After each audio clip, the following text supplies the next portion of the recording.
राम जन्म त्रेता युग की बात है। सरयू नदी के किनारे कौशल नाम का एक प्रसिद्ध राज्य था, जहां आज के पुत्र राजा दशरथ राज करते थे। अयोध्या उस राज्य की राजधानी थी।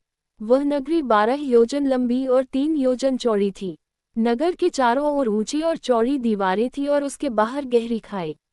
दीवार पर सैकड़ों शतघ्नियां तोपें रखी थीं। सहस्रों सैनिक और महारथी नगर की रक्षा में तत्पर रहते थे।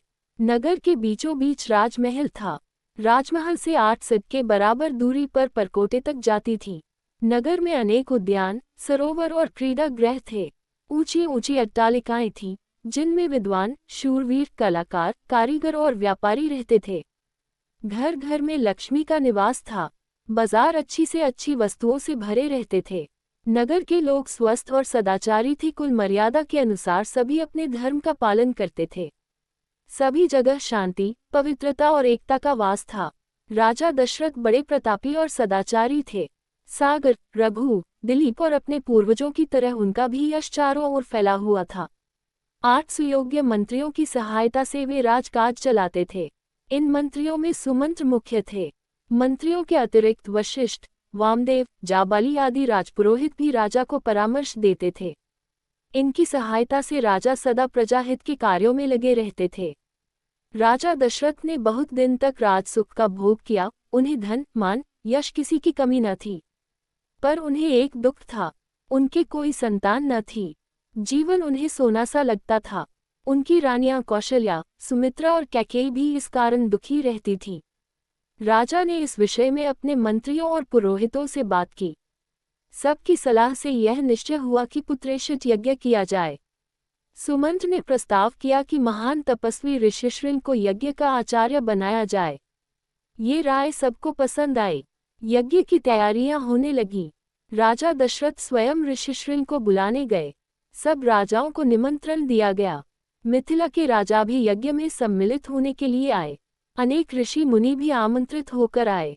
सरयू नदी के किनारे यज्ञशाला का निर्माण हुआ। ऋष्यशृंग ने शुभ मुहूर्त में यज्ञ प्रारंभ किया। यज्ञ का घोड़ा छोड़ा गया। 1 वर्ष बाद जब घोड़ा लौटकर आया तब बड़ी रानी कौशल्या ने उसका तिलक किया। अब वेद मंत्रों की मंगल ध्वनि यज्ञशाला में गूंज उठी। अग्नि में आहुतियां पड़ने लगीं। राजा दशरथ ने अंतिम आहुति डाली तो अग्निदेव स्वयं सोने के पात्र में खीर लेकर उनके सामने प्रकट हो गए। ऋष्यशृंग ने अग्निदेव से खीर का पात्र लिया और राजा दशरथ को देकर कहा कि यह खीर पुत्रदायक है। अपनी रानियां को इसका सेवन कराए। खीर लेकर राजा ने उसको सिर से लगा लिया। उन्होंने खीर का पात्र कौशल्या को देकर कहा कि तुम सब इसे बांट लो। कौशल्या ने आधी खीर अपने लिए रख ली, शेष आधी सुमित्रा को दे दी। सुमित्रा ने उस आधी खीर का आधा अपने लिए रखकर शेष कैकेयी को दे दिया। कैकेयी ने उसमें से आधी खीर स्वयं ली और आधी सुमित्रा को ही लौटा दी। समय आने पर चैत्र मास के शुक्ल पक्ष की नवमी को बड़ी रानी के गर्भ से श्री राम ने जन्म लिया। इस तिथि पर हम आज भी रामनवमी का पर्व मनाते हैं। मंझली रानी सुमित्रा के 2 पुत्र हुए, लक्ष्मण और शत्रुघ्न।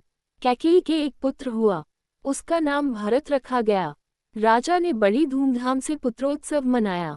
राजमहल में मंगलाचार होने लगे और स्त्रियां बधाइयां गाने लगीं। देवताओं ने फूलों की वर्षा की। अप्सराएं नृत्य करने लगीं। राजा और रानी के हर्ष का ठिकाना न रहा। चारों राजकुमार बड़े सुंदर थे। धीरे धीरे वे बड़े हुए और साथ साथ खेल खेलने लगे। चारों में बड़ी प्रीति थी। लक्ष्मण राम के साथ अधिक रहते और शत्रुघ्न भरत के साथ। चारों भाई जब अयोध्या की गलियों में खेलने निकलते तब लोग उन्हें देखकर ठगे से रह जाते। राम के रूप में अद्भुत आकर्षण था। उन्हें जो देखता वह देखता ही रह जाता।